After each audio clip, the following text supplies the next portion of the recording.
Did America commit a war crime when it murdered the survivors clinging to the wreckage after one of Trump's Caribbean drug boat strikes? According to military law, both American military law and international law, once people are in a state of being shipwrecked, it is absolutely clear that you don't try to kill them anymore. It's in the manual. A Democrat lost a special House election by 9 points, and yet Democrats are ecstatic. Afton Ben, the candidate they ran, has called herself a radical. She talked about people supporting actually burning down police stations. Did she really? Yeah, she did. Yep. I missed that. Compared to human drivers on the same roads, Waymo's self-driving cars were involved in 91% fewer serious injury or worse car crashes. If you got on a commercial airline and there was no pilot, how would you feel about it? Oof. I am not ready, and this I will admit.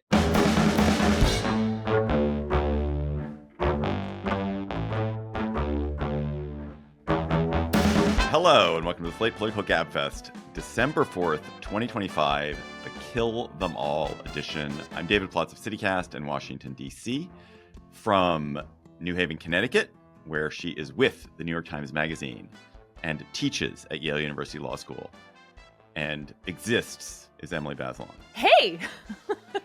What were you doing there? You were looking down at something. Oh, well, you have made me think I should up my game for cocktail chatter, so I was getting that all ready. Nice. How's that? I love it. I love it. From New York City, John Dickerson, co-anchor of the CBS Evening News. Hello, John. Hello, David. Hello, Emily. Although, strictly speaking, I'm not in New York. I am in a hotel in Washington where I came down just for a very fast participation in the 70th anniversary of Face the Nation. I didn't even come to say hello to you, David, because I'm going to be back on a train instantaneously. So Face the Nation is exactly 50 years older than the Gabfest. Well, it's actually 71 years old, but they postponed the party for a variety of reasons. So it's close. Wow. Okay. Yeah, I know that was really important. Moving on. That's a great story. Great story. Yes, exactly. And then I found $5. This week on the Gabfest, did America commit a war crime when it murdered the survivors clinging to the wreckage after one of Trump's Caribbean drug boat strikes? And if we did commit a war crime, who should bear the blame for it? Then a Democrat lost a special House election by 9 points, and yet Democrats are ecstatic. Why? Then self-driving cars, good or bad? Discuss. Plus, we will have cocktail chatter. And Gabfesters, thank you to so many of you who sent in memories of the Gabfest that have stuck with you to us, who emailed us at gabfest@slate.com. There were so many of them, and they were really brought joy to us. If you have others, please let us know. We're actually planning a special show around these memories, and would love any memories you have of a segment that really you thought was great or terrible, or something one of us said that stuck with you, or cocktail chatter that was particularly vivid for you. Email us at gabfest@slate.com. And our Conundrum show on December 12th, Friday, December 12th in New York is it that when it is? Yeah, I think that is when it is. Friday, December 12th. Is sold out, so we don't have any more tickets. But thank you for sending in your conundrums, and please keep them coming. Slate.com/conundrum if you have a conundrum that you want us to talk about in New York next week. Usually in the Trump administration, committing the crime is a point of pride. They usually want to be committing the crime and to talk about it, and to talk about how they are the one that's responsible for doing the thing. But this week, there's been an amazing round of ducking and finger pointing following a Washington Post report that Secretary of Defense Pete Hegseth ordered the military to kill everyone on a boat that the United States attacked in the Caribbean in September. The admiral who commanded that operation, Frank Bradley, then ordered apparently a double tap strike, a second strike on 2 survivors clinging to wreckage after the U.S. had blown up a boat that the administration claimed entirely without evidence that we've seen that the boat was carrying illegal drugs. So as George Will said in his column today, we have a war criminal, someone who's a war criminal, yet we are not at war. We are in this state of non-war, and yet we're committing war crimes. Emily, it is odd that Pete Hegseth and Trump and the entire military establishment seem to be running so fast away from killing these 2 people they claim were dangerous enemies of America, given that they talk endlessly about lethality and warrior culture, why is this killing so dangerous for them, and why is it so troubling? Yeah, I mean, that's a great question. So I'll answer, and then I also want to say that I feel frustrated that we're only focusing, or they are only focusing on the deaths of these two men, because there are such huge looming questions about the legality and the immorality of killing all 83 people who have died so far. In this particular instance, there was a strike. The boat was mostly, but not entirely, destroyed. As I understand it, 9 of 11 people were killed. And then it sounds like maybe an hour later, if that is accurate, it was clear from the video that there were 2 survivors who were clinging to the wreckage. And according to military law, both American military law and international law, once people are in a state of being shipwrecked or they're taken out of combat, it is absolutely clear that you don't try to kill them anymore. Both for the sort of out of combat rules, and also this idea of giving no quarter, that it's actually really dangerous for militaries to go after the last person who is trying to surrender or in a state effectively of, some kind of helplessness, because then you would have a world in which, like, people who are fighting wars have to fight for the death every single time against people who are stripped of any ability to really defend themselves, because everyone would know that everybody is giving no quarter. That, in other words, these rules are in place for the safety of troops, and that it's important to have rules of war. And so because it's so clearly illegal in this circumstance of a shipwreck, it seems like this is a bridge too far, even for Pete Hegseth, although there is such a contradiction in how he's responded to this. On the one hand, he's distancing himself from it. He's saying he didn't give a direct order for the second tap. He didn't stick around to see what was happening at this point on the video. But he still keeps talking about the lethality of the strikes, how he wants to see all these people at the bottom of the ocean. And that raises this larger question, which is like, what are we doing? There is no declared war. There's no congressional authorization. These boats don't pose a military threat to the United States. And drug trafficking is defined in federal law as a crime, not as a terrorist activity. And I'm quoting there from Andrew McCarthy at the National Review, who I think has been a really good commentator on just pointing out why this is so illegitimate, more broadly speaking.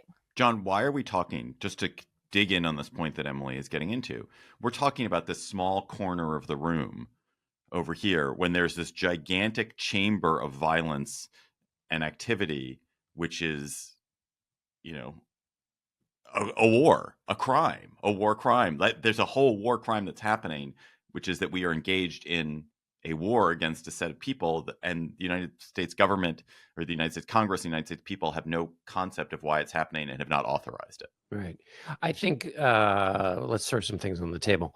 One, I think it's because it's in the manual. Like, I was when I first started reading the accounts, and various articles would say, it's in it would refer to a military manual or the laws of war, or you can go look them up. And it's like it was written for this instance in which shipwrecked combatants, if they're even combatants, are discussed specifically as if anticipating this. So it's actually there in black and white, whereas the larger conversation about war, no war, slips into the frustrating pattern of the Trump administration's, which is to fuzzy up things, find judges who will agree with kooky definitions of things, the kind of benefit of the doubt that's given to the commander in chief, the larger theories about the power of the executive, all that stuff slips in there. Here is a specific case where it's written in the manual, you don't do this thing. It's also cinematic to people clinging to a lifeboat. So I think some of those things allow it to become a little bit more focused than the general thing, which is the not a war that's being fought as a war. I think also this more broadly attaches to a pattern in the Trump administration that people have talked about, which is, there's a kind of fabricated crisis, then a law is broken in dealing with the crisis, and then there's a series of circular defenses. But what breaks this out again is that this is not a norm being broken, but a law.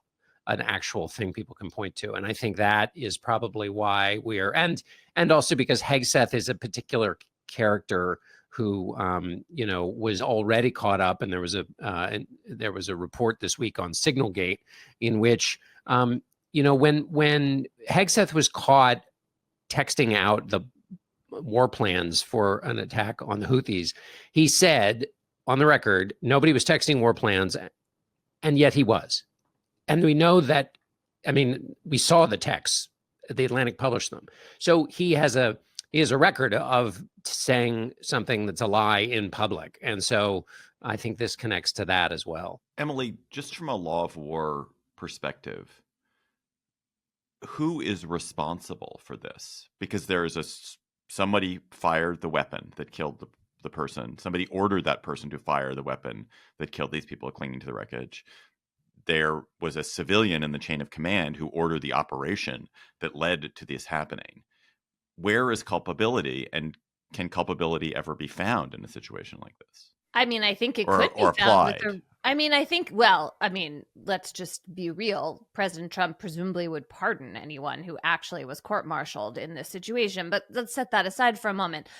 If Congress actually investigates, then yes, I think we could understand what the chain of command was here, who made what decision at what point. And it is, at least preliminarily, heartening that both the Republican and Democratic leaders of the Armed Services Committee in Congress seem to be at least talking about getting the video, getting the audio, getting the communications that were going back and forth. We still don't even know what Hegseth's original order says, right? So there is a lot of transparency that's missing here that we could still have that would provide answers. At the moment, it's hard to tell because the facts are not complete. Hegseth is claiming that he didn't give the second strike order. It sounds like from reporting in the New York Times and the Washington Post that there was a contingency plan in place that he knew about for what would happen if everyone was not killed. Perhaps Commander Bradley, who, at least according to Hegseth, did give the second order, thought he was obeying that. The Washington Post reporter says that Hegseth said, kill everyone. And so you could say it's pretty much that simple. The other kind of set of excuse making running around in this is the idea that, well, one of the survivors was radioing for help. And so that was somehow meant that he still posed a threat, that they could have called someone to help them deliver the cargo, that since the cargo is like the idea that the drugs themselves are the war, they could use the proceeds to buy weapons. It's so convoluted. I hate to even say all the excuse making because it doesn't make sense. Right. And in saying the excuse making, you're not validating it. Because in other words, additional excuse making is that they're bringing in fentanyl, which they're not, as far as I can tell. This is not the location of the fentanyl trade, which is being used to justify the action. So again, we're talking about, as David said, the corner of the room. We're not ignoring the rest of the room. Right. Drug smuggling is bad. Obviously, it's bad. But that doesn't mean that it is a terrorist act that is a threat to national security, or, like you're saying, that these people were bringing fentanyl, that we have any proof of that. Not to mention, we have to bring into context here that also President Trump just pardoned the former president of Honduras, who was responsible for bringing gazillions of pounds of cocaine, or part of a conspiracy to bring gazillions of pounds of cocaine into the country, which is also kills people. All of it is contradictory and full of holes. Can I add to my previous answer, David, very quickly? I think there are a couple of other things that have come to me in the last couple of moments. One is there's ongoing tension between Hegseth and the military. And I think some of the leaking we've seen is people in the military being fed up with him. And when they saw Hegseth and the president, the way they characterize it was throw Admiral Bradley under the bus. They spoke up, or at least spoke up anonymously. The other thing is that it's very hard for Republicans to defend this, although, of course, some are. Roger Wicker, the senator of the Armed Services Committee, and Mike Turner in the House are holding investigations into this. So that's, I think, too difficult. And then finally, the scapegoating of Bradley, as it looks anyway right now, with people using the term underbussing for throwing him under the bus, is pretty it's a known that's a known thing, and it seems to be playing out in front of us. And it must be especially galling that Hegseth is throwing him under the bus, even if he's saying, like, I've got your back. I mean, it's really incredibly two-faced. Yes. Here's your hat. What's your hurry? And obviously, Hegseth, the administration knows what they're doing is wrong in the sense that since then, they have changed their approach to this. There have been people who've survived other attacks, and they, in at least 2 cases, repatriated them. They didn't even hold them as prisoners of war. They repatriated them to their countries of origin. They're not prisoners of war. They are potentially criminals who could be prosecuted. It's all so backwards. But they definitely couldn't be prosecuted. I mean, how could they be prosecuted? Because they've destroyed the evidence. Like, there's no evidence that they could present in court. They're taking, the crime is not being committed. Like, if someone is in international waters, can you prosecute them in an American court? Maybe you can. Actually, probably you can if you allege that they're bringing the drugs to the United States. But there's not even allegations that they're bringing these drugs to the United States. This is mostly like sort of transshipment to other points in the Caribbean. And then the drugs, if there are drugs, are going to Europe and Africa. Like, this is not even a standard route of drugs to the United States. So the whole thing is so pretextual. It's infuriating. But I was going to say, going back to who is responsible, Emily, there was this ado a couple of weeks ago about the video that Democrats made saying you do not have to obey unlawful orders. And presumably they were subtweeting this issue, which they knew was emerging. Is the soldier, is the person who took Bradley's order to go and strike these 2 people clinging to the wreckage, is that person responsible for what happened? Potentially, yes. Because even if you are given an order, if you know it was illegal or you should have known, then you can be responsible for it, right? I mean, this is the lesson from Vietnam, and that, I think, is the law. Whether, what would actually happen in this circumstance depends on all these details. We don't know the answer, like what the person thought was happening, et cetera, et cetera. I feel like it's possible that from that person's point of view, this seems clearer than it actually was. But I don't know, because it's just really hard to tell. I mean, that person would never be prosecuted, obviously. Like, probably ever. not. I think you should. I think we should add that one response to the Hernandez pardon is that when it takes place in this context, people, I don't think insanely, draw the conclusion that these high-profile pardons happening at specific times are also signal-sending messages, which is to say to Bradley or anybody else, take the fall, protect Hegseth or whatever. Now, I'm way out on the limb of, reporting speculation, but I think that when you have this many pardons and they're this public and there is this consistent line crossing, this is now a part of the conversation, that pardons are a signal to anybody, basically, do what we need to do and you'll be pardoned eventually. Can I just say one other thing, which is that this killing, which took place at a distance, it took place from, presumably aircraft at a huge distance from the people who were killed. It did not take place up close. This was not a boat next to another boat, and they didn't gun down these people on the wreckage from 50 feet away. The video game quality of warfare is a distancing, and it allows a kind of moral cruelty that you would not endure, you would not stand for if it took place up close. If the person who killed the 2 people on the wreckage was literally standing next to them on a large American craft, a large American naval ship, and like saw these people floating in the water, and their admiral said, "Oh, shoot those guys who are floating on the wreckage," that would never happen. Everyone would agree that is just like the most morally repugnant thing, that is ridiculous. But because it's at a remove, it's on video camera, like you create this sort of fog around it, which allows people to hide from the act of taking the life of 2 people who are without defense and cannot possibly harm you. Which is also true in some drone killing scenarios too, right? This feeling that it all has this remote quality. But for me, at least, the idea that we are in cold blood killing the people, like the low-level people who move the drugs, it's really, really hard to understand how there's any kind of national security threat or like seriousness to this. It just feels like playing. A Trump-supported congressional candidate, Matt Van Epps won a special election in Tennessee on Tuesday to fill a vacant seat in the House. He won it by 9 points.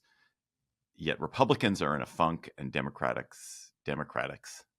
Party, Democrats themselves, are the ecstatic. Democrats. The Democrats. New on Saturday morning, the Democrats. That would be a bad show. God, that would be just such a tedious show.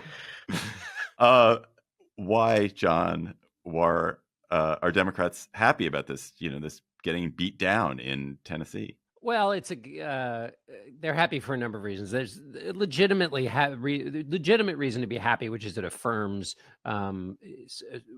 a sense and feeling of momentum that basically not only are they doing well in Republican areas, but messages are working. The idea of, and when I say doing well, Republicans lost ground in all of the 14 counties that were part of this district. Some rural areas shifted 12 to 15 points to the left. And so that's not to say that suddenly, Tennessee 7 is going to become a Democratic playground, but it means there are more places that can play, that the general tide and shift of things is moving in the Democratic Party direction. And that matters because all they have to do is win 3 seats to take back control of the House. And there are, depending on how you count it, 4 to 8 open seats in competitive districts where the incumbent Republican is retiring. So if your national trends are powerful enough, and the national trends are showing up as powerful in a district like this, which I think you can argue that they are, then that means that just based on momentum or the way things are going, and we can delineate what some of those things are later, you're going to take back the House. So that's why everybody feels happy. There are other ways you can measure, by the way, the nervousness, which is that Van Epps said that this was a resounding win 6 times in his victory speech. When you say something 6 times, it's often the case that the opposite is true. And there's a lot of grumbling. Again, it's not likely that places that Donald Trump won by 22 points are going to go to the Democrats. But if Republicans are defending this kind of red turf, it bodes well at the moment for Democrats. And final point I would make is it's often the case that the incumbent party that controls the White House loses in off-year elections. It's often the case that when the president's approval rating is in the sub-basement, as Donald Trump's is, that his party loses big in the midterms. So this connects to history. And once things are going poorly, there's not a lot of history, with the exception of an event like, the attacks of 9/11, where that history gets reversed midstream. Emily, it wasn't like the Democrats ran a super electable, middle-of-the-road candidate here either. Afton Ben, the candidate they ran, has called herself a progressive, or called herself a radical on occasion, and has done things like attacked Nashville's tourist economy, which is the lifeblood in some ways of that city. Extremely liberal, and yet she, as you say, John, she moved this district by 13 points. Did she have some magic words, Emily, or was it simply if you'd run a blue piece of paper that would have moved the district by 13 points? Well, she ran on affordability. She knocked on a ton of doors. I think that you're right. She had these, past statements clinging to her. She'd called for defunding the Nashville police. She talked about people supporting actually burning down police stations. Did she really? Yeah, she did. Yep. I missed that. And then when she was asked she said that she was with the 54% of Americans who support burning down police stations, which, like, that statistic is really made up. I'm curious where that came from. It's so clearly wrong. And then when asked at whether she disavowed those statements late in the campaign, she just deflected the whole conversation. So, that seems pretty flawed. Then you have this tantalizing question: if you had run someone who didn't have those things to account for, would the race have been even closer? Who knows? Maybe not. Probably she wasn't going to win anyway, whoever wasn't going to win, because 9 points is a lot of points. But it is part of the whole conversation in the Democratic Party about what it takes to win in a red state. What'll be fascinating here is to watch whether Donald Trump can reverse the way voters respond to economic distress And then the way that worked well for him in 2 of his elections. So what do I mean by that? When Trump got elected in 2016 and in 2024, he basically had to say, people, forget what you've heard about me. Forget the past. Forget Access Hollywood tape. Forget whether I paid contractors or not. Forget COVID. Forget the first term. Just focus on your present feelings over past concerns. Now what he's saying on the affordability question is it's all a hoax. And by that, first of all, I'm sure Democrats would be happy to adjudicate the idea of whether it's a hoax between now and even 2 weeks after Election Day. But he's basically saying you have to remember how bad it was in 2022 under Biden when inflation was really high. And it's not that high anymore. Therefore, I should get credit. So ignore your present concerns, and those concerns are illustrated by polls that show that even in his own party, his approval rating on the economy is in the high 30s, that people affirmatively blame him for the economic conditions, that people say on prices, which is an issue they care a great deal about, his approval rating is in the 20s. So he has to say, no, discard those feelings. Remember how you felt back in 2022 and reward not me, but the Republican Party by turning out. Oof, that is a hard thing to do. I just looked at these numbers. There were 40,000 fewer votes for Afton Ben than for the Democrat who ran in the 2024 House race in that district. So she did. That was a presidential year. Yeah, it was a presidential year. The Republican candidate, Matt Van Epps, got 100,000 fewer votes than the Republican who ran in 2024. So Democrats are far more inclined to turn out in the special election, or Republicans are far less inclined to turn out. But it wasn't. I just want to note that Ben. It's not that Ben is like suddenly there's all these new Democrats who are like, I am coming to vote in this special election. It's just she wildly outperformed expectations. Not that there seems to be in absolute numbers some massive improvement yet. There's anything to indicate that there are tons more Democrats. It's probably more that there are just quite a lot of disaffected Republicans.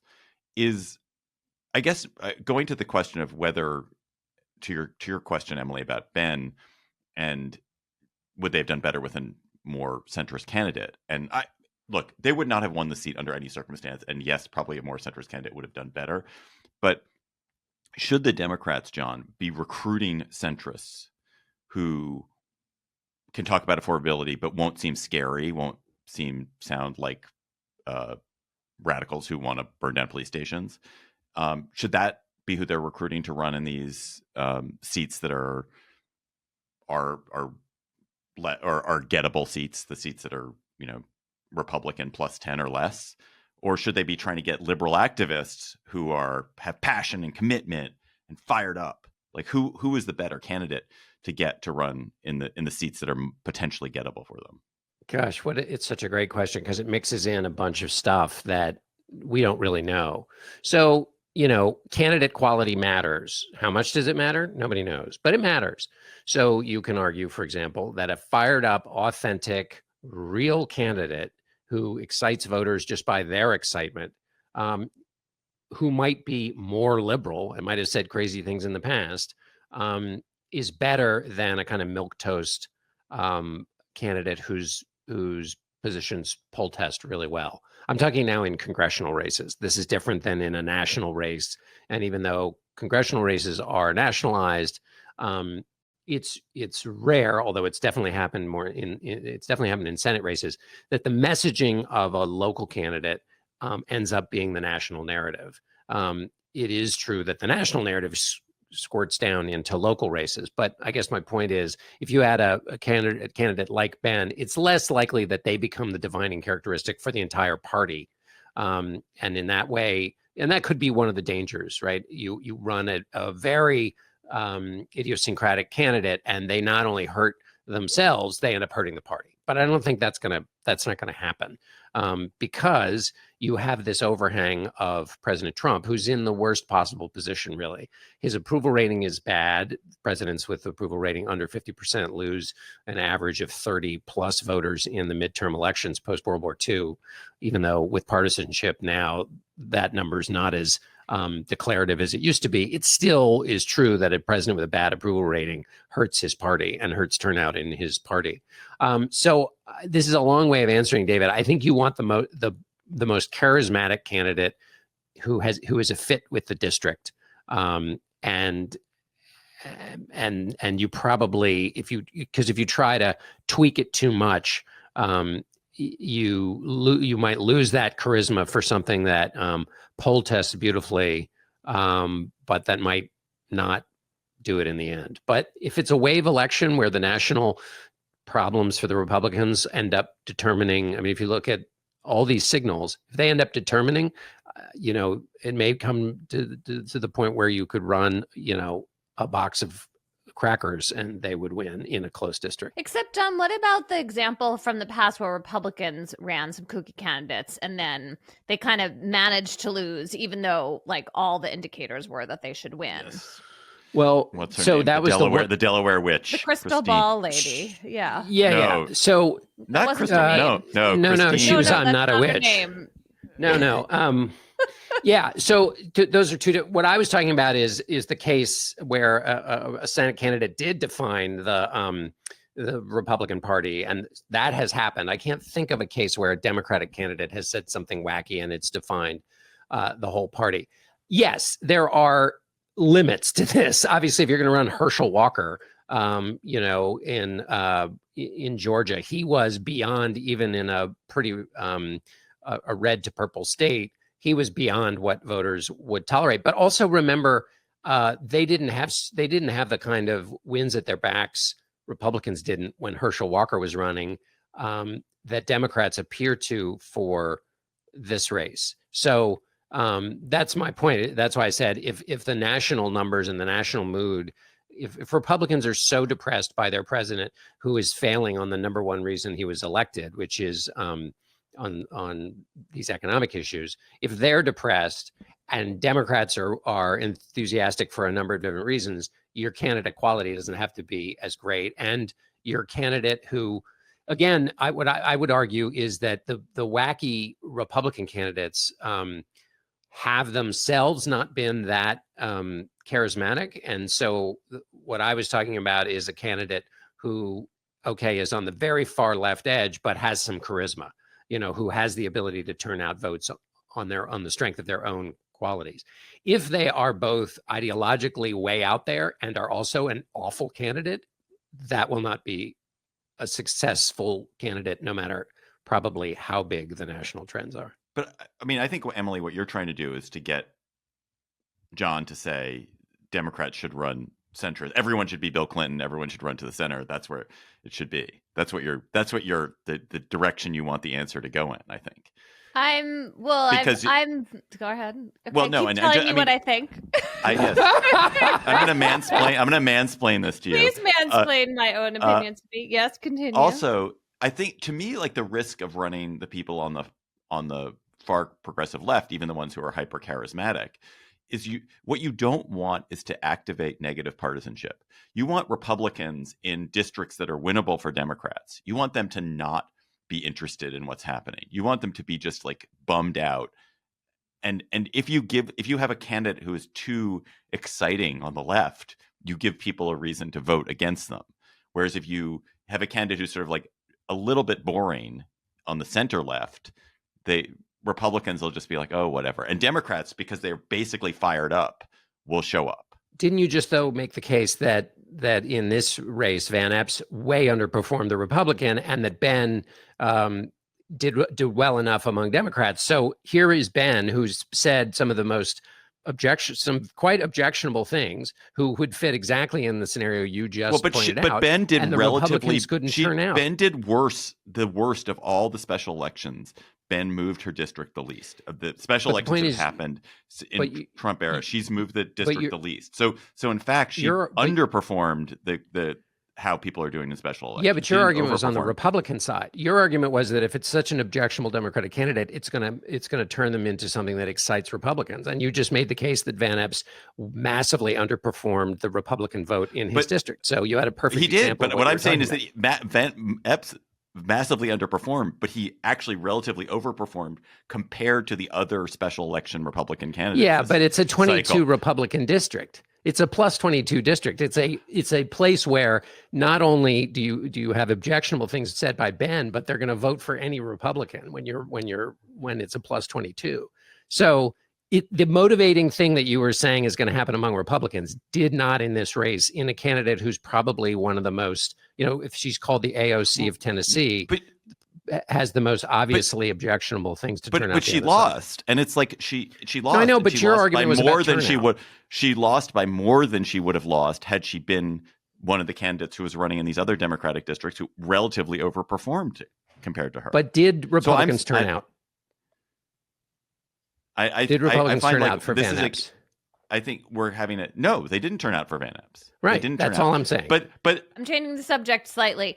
I feel like, David, you're equating boring with centrist and exciting with uber progressive. And I just want to question that part. Like, you can be charismatic and not call for burning down police stations. Like, those are not things that necessarily have to go together, right? They're different kinds of charisma. AOC represents one kind. There are other kinds. Yeah, I mean, I think like there's, Abigail Spanberger in Virginia, not a super charismatic candidate, incredibly competent, centrist, reliable. Yeah, I think it's interesting, like, to pick apart what we define as charismatic. I mean, I would say that Barack Obama had a ton of charisma by our standards now. He is no uber progressive, right? Now, like, maybe that's about the time that you're speaking in.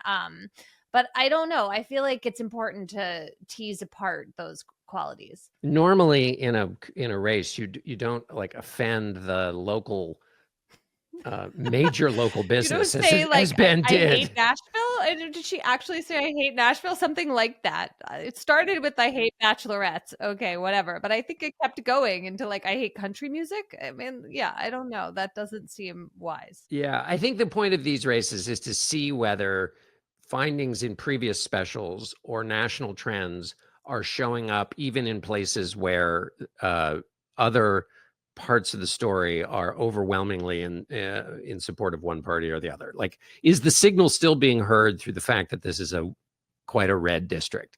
And it appears that the signal is being heard. And the signal doesn't need to be perfectly clear in every single district in the country. It needs to be clear enough to win back 3 seats. Now, you want to win back more than that if you're Democrats, because you don't want to be stuck with the Mike Johnson problem, which is you're not really a speaker at all, because you can be bounced if a few members of your conference get unhappy.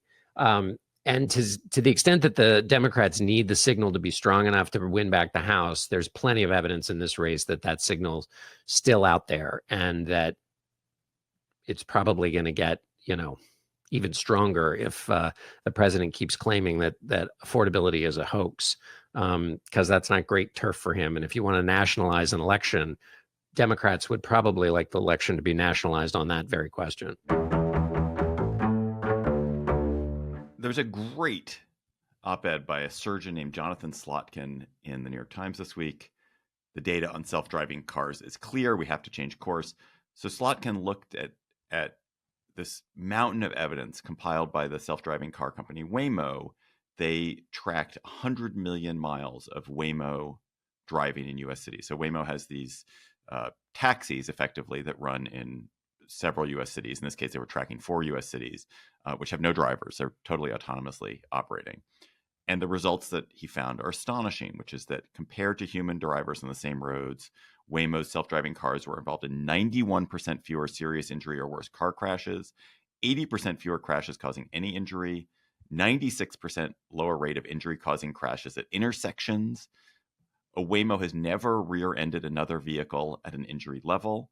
And the only fatalities in the Waymo cars, there were 3 fatalities that occurred in accidents involving the Waymo cars. None of them was the Waymo at fault. It was always a human driver in another car that was at fault.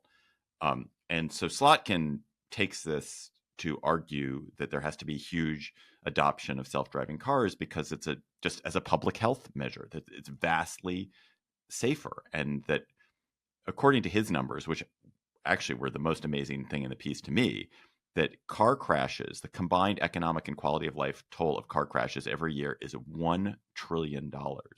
So there are 40,000 deaths a year, and then 10,000 crash victims in emergency rooms every day. Not all of them, of course, die. Only a small fraction of them die, but 10,000 a day. So were you guys totally persuaded by this? Are you like, now every car should be a Waymo? Let's get in a Waymo. I was pretty persuaded. I mean, I don't like driving, and I'm so ready to do something else instead of my kind of like not great driving myself. It seems so win-win to me, and I don't feel that scared of it. I mean, obviously, because it so depends on them understanding and mapping every single tiny piece of this of infrastructure in the city or the region where they're going to operate. Like, you want them to really have done their homework, right? I mean, you want to really feel like the city where you live is ready for them. But it does seem like we could have much safer roadways if we take a lot of the human error out. I mean, one of the things I also find compelling about this is that the sort of halfway is not safer, which totally makes sense. That if you're like having assisted driving, but you still have to pay some attention, that could actually be worse. Yeah. I'm completely... I have that in my car, and it does not help. I bet, right? I mean, I don't know how that works. It just makes you inattentive. It makes me inattentive. Exactly. I feel like intuitively, I really, that is not something I would trust myself with at all. But the idea that you could just hand it over entirely and that the whole thing could happen, look, you're not going to be able to like turn red on a right when you're really not supposed to, or do the other things that we do to speed up. Frustrated John is laughing at me because I'm revealing my bad habit. You said turn red on a right. Turn red on a right. Turn right on a red. Oh, turn right on a red. Yeah, you know what I meant. Feeling terribly embarrassed because they turned right. Turn red as they were turning right. Absolutely becoming scarlet from yeah. From okay, right good turn. point. Anyway, there are like corners that Waymo is not going to cut, but if you're sitting there calmly, like doing something else, that could be a real gain. I do have this question. I am someone who gets car sick a lot in a way that's like pretty debilitating. And so I'm wondering, like, is it going to be so calm, the drive? Because that really makes a huge difference to me, how people drive. Someone who's like heavy with the brake and the gas pedal is like, that's the end of me. But I bet that Waymo will be very gentle. I bet I'll be able to program it to be really gentle. And then maybe I could actually like do something in the car as opposed to be frustrated and ill. How much slower would you be willing to go, Mr. and Mrs. America, if it was that kind of experience that you describe, Emily? So, would you be willing to get there 20 minutes later, or take 20 minutes longer, I should say, if the burden of having to pay attention all the time was taken from you? You could do other things. You didn't get car sick. Like, is that I'm slightly taking us off topic. That's a great question. Yeah. But what would the number of minutes be increasing the car drive in order to get the things you want from a self-driving car? For me, it would be like probably half an hour, 45 minutes. 25%, maybe. I would go up 25% longer. And then let me ask this question. But in this world of the future, and I want to get back to David's enthusiasm for this topic at the first, because I love the argument here, which totally flips the way we think about this. And once you read the argument in the way it's presented, using the epistemic authority of the world of medical research and medical ethics, it just becomes so powerful. And I love arguments that are that, it's what we used to call, I guess, maybe an intellectual scoop. It just boom, just flips things on their head in such a wonderful way. But would you still be able to go ride like on the weekend in your car and have that freedom and fun that comes from driving when it's not in a situation where it's laborious, like commuting to work? I mean, I think it depends how much money you're willing to spend, right? Imagine a world in which almost all your driving is Waymo, and then do you keep your car? Do you pay presumably more for insurance for it because humans have been revealed to be these error-prone creatures? Like, it becomes a kind of luxury item. And then, like, I mean, I can't imagine a world in which we actually ban, well, I don't know. But a car cannot be a luxury item in the United States. It can in a city, it can be in a dense city, but like the amount of Waymos you'd need in rural areas or even suburban areas is, be outrageously large numbers of them. Would people be willing to give up that freedom? I don't know. Wouldn't you also have to keep the people in their self-driving cars, and the cars they drive themselves, like on a special track? Because you wouldn't want them infecting, the pristine world of self-driving cars because some jackalope who's like enjoying his, stick shift Maserati endangers everyone else. Well, that's what we tolerate every day today, right? So No, I know, but I'm saying to create this perfect world, you'd have to do that. So the cost of the self-driving cars, though, is outrageous. So this is another thing that we read about. It's $7 to $9 to operate a Waymo per mile versus $1 per mile for a regular car, and it's because they're equipped with these incredibly expensive sensors, and they're also, even though there are no drivers, there still has to be monitoring at a national level or at a kind of internet level to make sure these cars are behaving correctly. It's also the case that Waymo is just doing this. Waymo is doing it right. They're doing it safely. They're doing it incredibly cautiously and diligently, which is great. They're using Jaguars. They're using really expensive cars as their Waymos. But is it the case that every company that gets into this business is going to do it? I mean, Tesla wants to be in the same business. Do you guys trust Tesla to carry this out with as much care as Waymo is? I do not. Right, because they're going to have to write whatever the protocol is for making choices. And maybe we should throw this into the conundrum edition of our broadcast, which is you're going to have to tell Waymo how to act when a child darts out in the street, and you have to brake hard enough that it might injure the passenger. What do you do?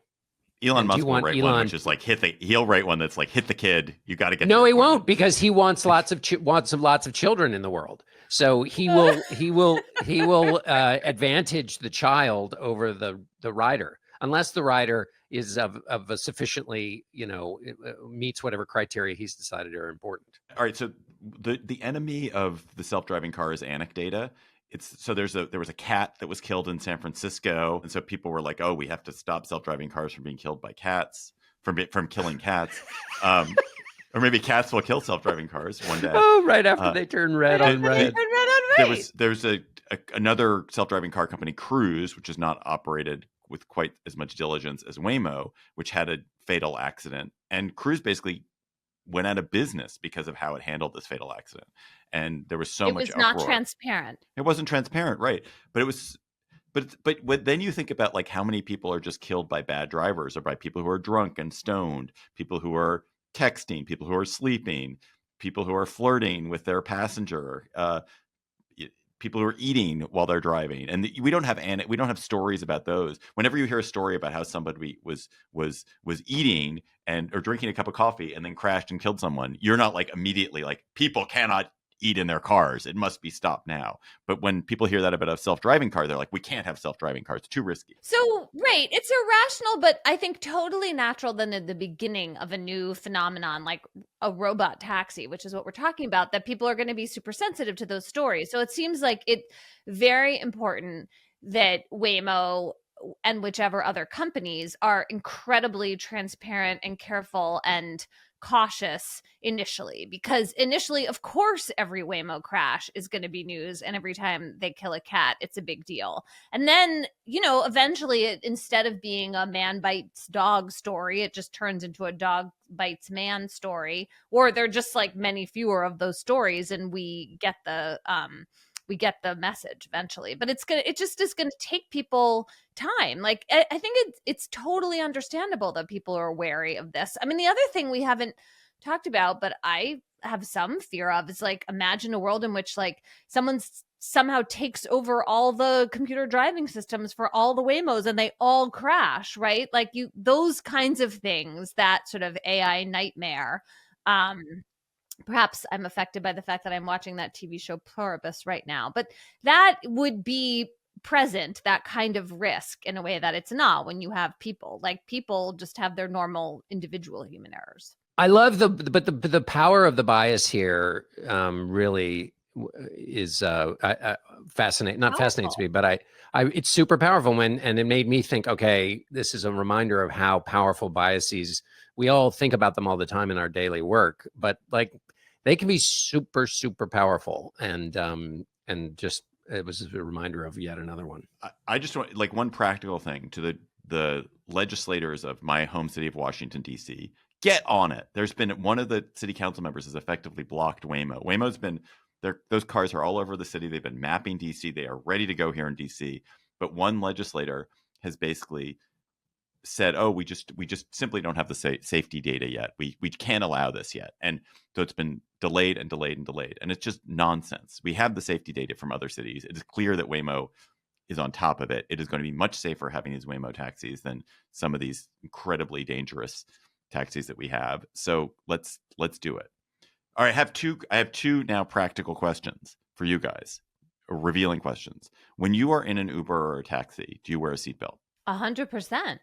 Totally. Bob Simon, the longtime CBS correspondent, was killed in an Uber in part because he wasn't wearing a seatbelt. Yeah. I know a lot of people who are like, when they're in a taxi, they're like, "Oh, I'm in a taxi. I don't wear a seatbelt." It's like, what is your problem? Like, yes, it's airport rules in an Uber. Yeah. Yeah. No. All right. Second question, in the same vein or in different vein, but also in the kind of self-driving car vein.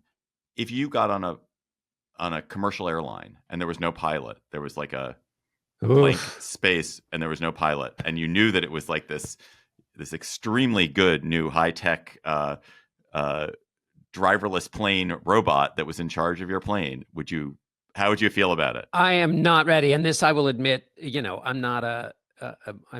I don't go bounding onto planes with the thrill of excitement, which is I picked the wrong profession to be in, have flown in so many questionable planes. I know, have it's a different ridiculous. job, and It's maybe ridiculous. You soon will. No, but when I was, like all that print reporting I did was always in thousands of like dodgy planes commuting, from small city to small city. Anyway, terrifies me, that idea of no pilot. It just totally terrifies me. I refuse to live in that world. But can I just say one other thing about the seatbelt in New York?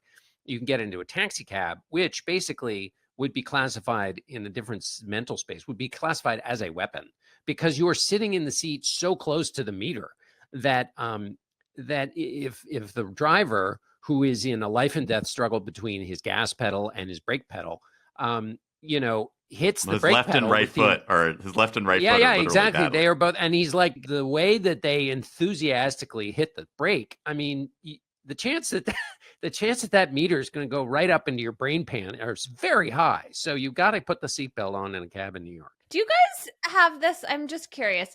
For me, a day without driving, it's like a noticeable respite. Like, I am happy on days when I don't have to get even my own driving, all of it, just no car. Like, that's a big win for me. It's something I like aim for on vacations. Do you guys feel that way, or do you think that's just a little weird? I totally understand that. Most of my life I have felt that way.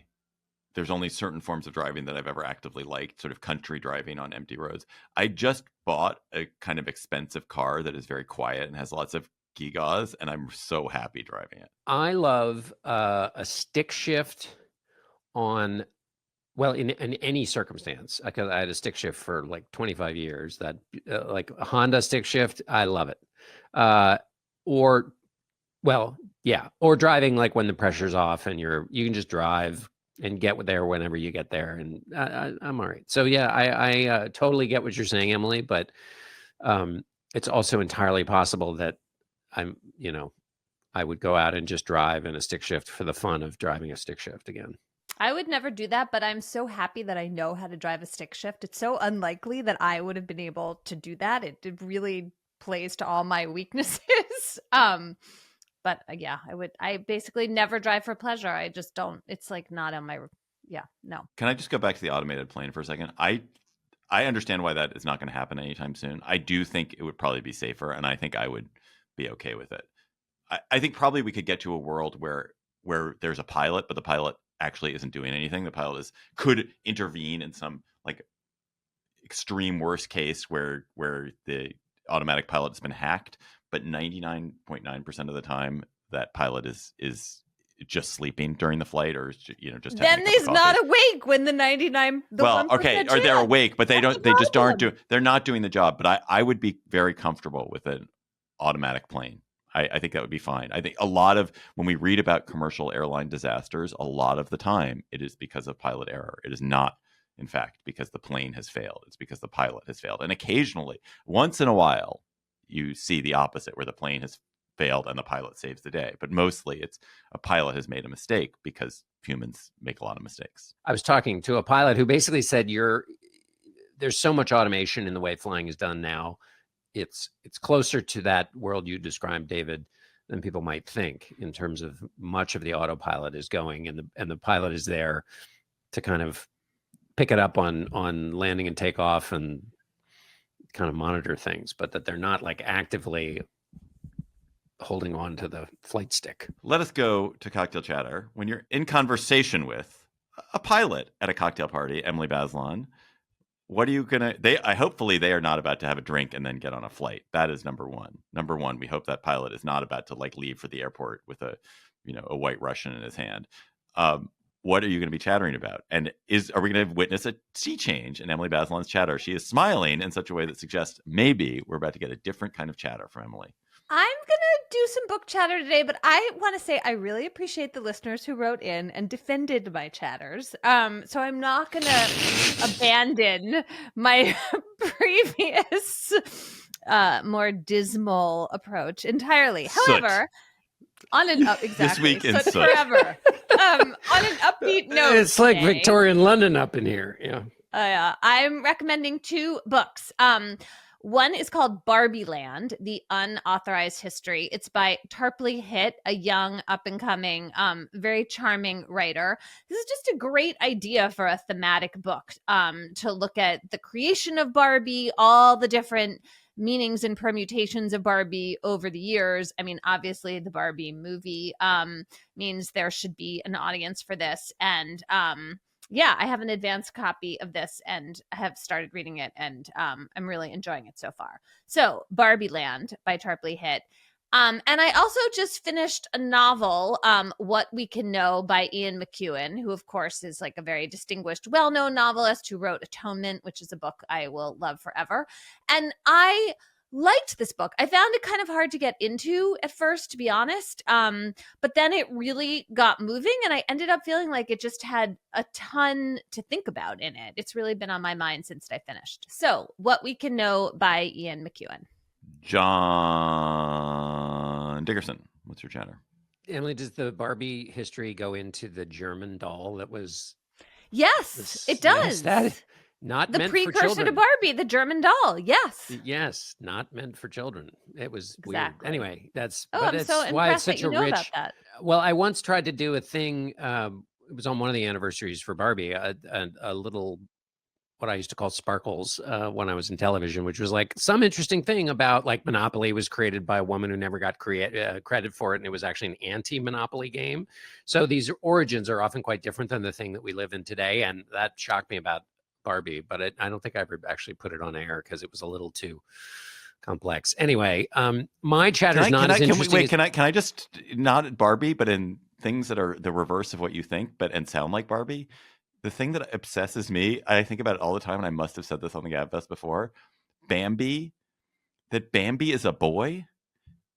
Like Bambi is a boy deer. Like Bambi's come down to us so much as like a girl's name. Bambi isn't the girl deer named Fern, or maybe that's I'm sure that's true. Yeah, there's a girl deer. But Bambi as a name is so feminine. It's become this totally feminine name. Of course, Bambi turns into a stag at the end of the book. I know, but like for me, Bambi, but because Bambi it's so is like incongruous because Bambi is this classic name of a a cute girl in the 70s is named Bambi.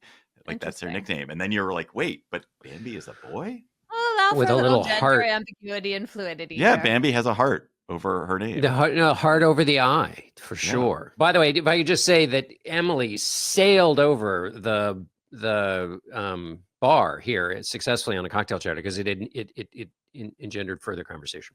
Well done, Emily. Thank you. Mine is going to stop everybody in their tracks. We talked previously about about the inconsistency in the administration's tariff policy in front of the Supreme Court, where the Solicitor General had to say, no, it's not about raising revenue. It's about this national security threat. And John Roberts and others were highly skeptical of that. in other contradictory news about the tariffs, which are themselves a huge contradiction. On the one hand, they're a negotiating tool. On another hand, they're a way to raise revenue. On another hand, they're a way to increase manufacturing in the United States, all of which is at odds with each other. It can't be both a dessert topping and a floor wax. But the Secretary of Treasury has been going around saying, these tariffs are going to disappear soon enough. And because of all the manufacturing and U.S. business that's going to be created by them, what it will be replaced by is income tax and corporate taxes that will be paid by all of this great new economic activity in the United States, except that the president has now been going around and said it as recently as Thanksgiving, is saying, these tariffs are going to bring in so much income that we're going to basically get rid of the income tax. So anyway, it's not a surprise that we have inconsistency from the administration, but you have a new chapter of inconsistency while the Supreme Court is still evaluating whether these tariffs were instituted for the reason the administration claims. And at the same time, the president is undermining his own Solicitor General and his Treasury Secretary in real time by saying that the tariffs are going to continue on and bring in so much revenue that they will replace the income tax. We should remember, of course, that the revenue they're bringing in is from American companies and American consumers. So if you've ever had a boss who in a public meeting undermined you in front of all of your colleagues, you too share the experience of the Solicitor General and the Treasury Secretary. I'm done now. Okay. My chatter, more Honduras chatter. So we talked a little bit about the pardon of the president. My girlfriend is Honduran, so I hear more about Honduras maybe than most people. But she tipped me off to this really fascinating story about why is it that Trump has been meddling in the Honduran election? Like, why does Trump care about how some election in Honduras turns out? It's not that that big a country. There's so many other places to be involved in. And one of the most interesting theories, it has to do with a really weird quirk of Honduras, which is that it has on this island, Roatan, there's a beautiful island in the Caribbean that Honduras has called Roatan. And on Roatan is something called a charter city named Prospera. And Prospera is a libertarian city that the government of Honduras allowed a special economic zone to be created in Prospera. And using funding from Peter Thiel and Mark Andreessen, among other people, there has been developed this city where you can get really weird surgeries. You can take drugs that are unapproved by any government anywhere. You have all kinds of crypto freedom. There's whatever, there's basically no regulation. And so it's this libertarian fantasy land that Peter Thiel is involved in. And the leftist government, the current leftist government of Honduras, has sought to revoke Prospera's right to operate and sort of said it violates the sovereignty of Honduras in different ways and has tried to shut it down. And there's lots of reasons to dislike the current leftist government of Honduras. But it does seem that one reason why Trump may have gotten himself involved in Honduras is that the candidates running against the current leftist government do not have the same animus towards Prospera and do not seem to be concerned about Prospera's activity. And so there is this fascination with Peter Thiel, with Elon Musk, with a lot of libertarian billionaire types about creating independent, privately operated countries and privately operated cities. And Prospera is a kind of living, vivid example of it. And it is weird to consider the possibility this may actually have caused the U.S. president to sort of meddle in Honduras's election. So this led me down a great rabbit hole around charter. These are what they were called charter cities, of which there are a bunch around the world, and they're fascinating. That's really crazy and interesting. It is. Prospera sounds like a Marvel supervillain who starts one of these cities and then gets even more megalomaniacal and has to be put in his place by someone. What the description of one? There's a Times article about Prospera from a couple of years ago, and one example of how people behave there. Milton Friedman's grandson went and got a surgery. I think this is him, where he had the RFID chip from his Tesla installed in his hand, so he didn't have to carry his key around. He just could he just have his hand, and he could turn his car on with his hand. Oh my God. There's a guy who likes driving. Disturbing. Yeah, seriously. that guy is not on for the Waymo. Listeners, you keep sending us great chatters, and we want to hear from you about what you're thinking about. And please send us your chatter at gabfest@slate.com. And this week's listener chatter comes from Matthew Stewart. Hi, Gabfest. This is Matthew Stewart calling from Seattle, Washington. My chatter this week is about an app that I've been obsessed with lately called Fog of World. This app quietly records anywhere you go and then slowly reveals a world map that starts out completely shrouded in fog, like an old school strategy game. Each time you walk, drive, or go somewhere new, the fog on the map clears over the path you just traveled. It's surprisingly satisfying to see the places you've explored clear the map over time. It turns every errand, trip, or long walk into a little act of cartographic completionism. You start noticing blank spaces on your personal map and thinking, I've never actually gone down that street before. Or maybe I'll walk a different way to dinner tonight. It's a mix of nostalgia and curiosity. Part travel journal, part video game, part life diary. When I'm in a foreign city, it's the best way to remember where I've been. I can retrace my steps to that tucked away restaurant or tiny square I never would have found twice otherwise. If you love data, geography, or just the quiet thrill of watching your own life unfold as a map, Fog of World is the perfect way to turn movement into memory. Thank you guys for everything that you do. I love listening to the show every week. Love that. So I got this from Matthew about a week ago, and I was like, this is fascinating. So I started researching it. So Fog of World, there's a bunch of apps like this. Fog of World is good because it doesn't share your data. Like there are Chinese apps, and that just means you're being surveilled everywhere you go because they're gathering that data. Fog of World only keeps it on your own phone, but it does use a ton of battery. So that's why I was like, I definitely want this. This is like my thing, 100%, but it uses battery. So I'm trying to decide. Maybe when I get a new phone that doesn't It's run also out of battery $30. so quickly. Well, yeah, but I mean, I've spent $30 on a lot more trivial things. $30 to understand and to map my world seems like a bargain. Awesome. I mean, I'm just saying it ain't free, which is a piece of information that price conscious consumers in these days of affordability might be interested in. We're not the only Slate podcast worth a listen this week. Death, Sex, and Money has an episode about Wally Famous Amos's daughter, Sarah, and growing up in his chaotic life.